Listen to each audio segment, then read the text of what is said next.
L'économiste Daniel Cohen publie Homo numericus, la civilisation qui vient, aux éditions Albin Michel.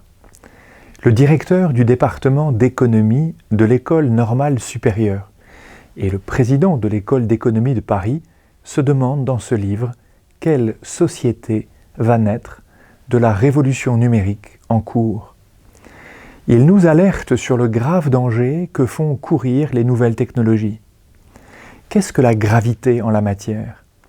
La crise climatique, la guerre en Ukraine et leurs terribles conséquences humaines et économiques rendent ce danger moins perceptible. D'autant que la diffusion massive des technologies a déjà fait de la majorité des utilisateurs des complices inconscients de ce danger. C'est-à-dire, la révolution numérique marque bien plus qu'une époque de changement. Elle signifie un vrai changement d'époque. Elle transforme absolument tous les secteurs de la société. L'information et la communication, les modes de production, les modes de mobilité et plus encore, les interactions sociales. Du recrutement des entreprises aux relations affectives, tout passe par le prisme de nos écrans. Daniel Cohen soulignait sur France Culture que les nouveaux moyens d'information et de communication ont pour conséquence l'émergence d'un entre-soi et d'un autre soi. Ils permettent en effet de s'inventer une autre vie que la sienne sur les réseaux, d'élargir son spectre social au-delà de la vie réelle. En sortant de l'espace réel, les technologies offrent un monde virtuel, des espaces virtuels pour des identités artificielles.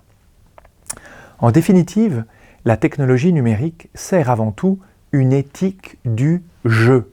Elle est un outil au bénéfice des individus, aux dépens du collectif.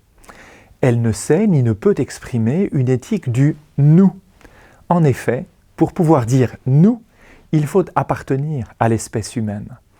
La machine, c'est-à-dire les algorithmes, n'ont pas accès à un sens du collectif. Le délitement social n'est pas sans lien avec les effets des chambres d'écho où chacun s'enferme dans ses croyances. Dès 1998, le philosophe Paul Virilio avait intitulé l'un de ses ouvrages « La bombe informatique ».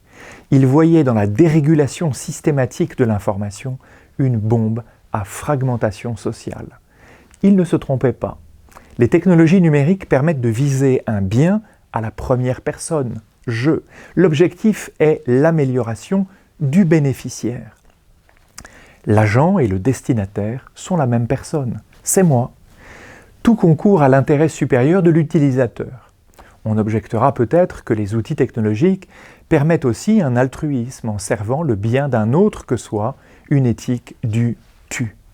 Ils permettent en effet de repérer les besoins des autres et d'organiser des réponses efficaces.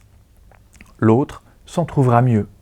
Songeons ici au développement de toutes les applications au bénéfice d'utilisateurs connaissant des difficultés. Mais, écrit le pape François dans l'encyclique Fratelli Tutti, dans le monde d'aujourd'hui, les sentiments d'appartenance à la même humanité s'affaiblissent et le rêve de construire ensemble la justice ainsi que la paix semble être une utopie d'un autre temps. Nous voyons, dit-il, comment règne une indifférence commode, froide et globalisée, née d'une profonde déception qui se cache derrière le leurre d'une illusion. Croire que nous pouvons être tout-puissants et oublier que nous sommes tous dans le même bateau. Cette désillusion qui fait tourner le dos aux grandes valeurs fraternelles conduit à une sorte de cynisme.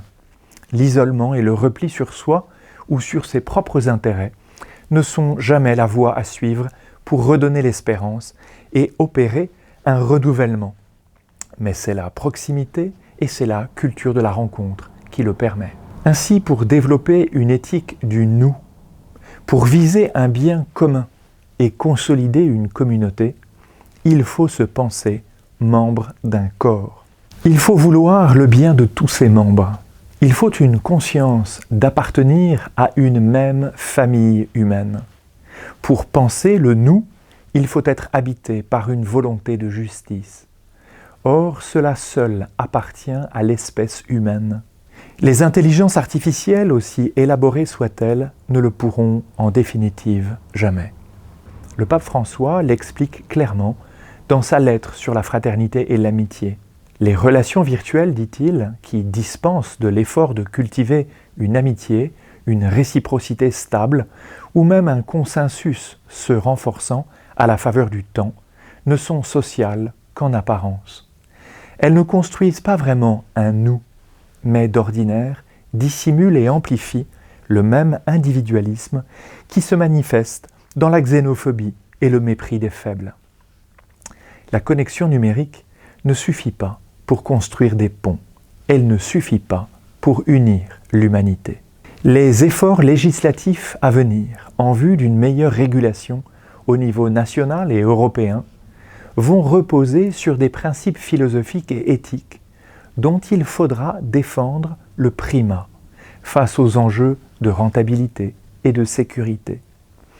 L'humanité vaut infiniment plus. Seule une éthique de l'humain, en sa spécificité, permettra à nos sociétés d'éviter l'écueil du mirage d'un monde meilleur parce que numérique.